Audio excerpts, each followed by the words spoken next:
Giangkon sa nasunugan nga si Roldan Lakapag nga gustuhon unta nilang isalbar ang ilang mga gamit apan dili nini mahimo tungod sa kainit. Sumala ni Roldan nga naapsa na lang niini nga ginalamoy na og kalayo ang mga napundar niini nga mga gamit sa iyang balay og walay nahimo kundi sud-ungon dungan sa pagpanghinayang. Kuan ako diri na nagkontak sa kuan diri nasunog na siya diri.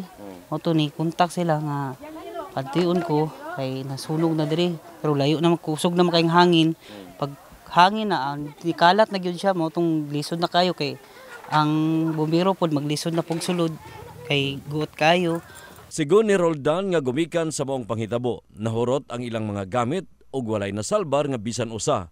Maong may panghinaot kini ngadto sa mga anaa sa panggamhanan. Ako lang ipaabot nga unta dili mi pasagdan na matabangan mi na makabarog og usab para ang among life is mag-boom na pod siya.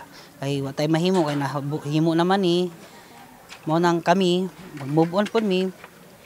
Tatabangan po mi sa gobyerno nga maka sapar-sapar po mi sa among kailangan po. Sa bahin sa LGU Lagaw, gipaniguro ni Administrator Albert Nino Reganet nga dili nila pasagdan ang mga nabiktima sa katalagman sa ilang barangay, ilabi na ang mga nasunugan.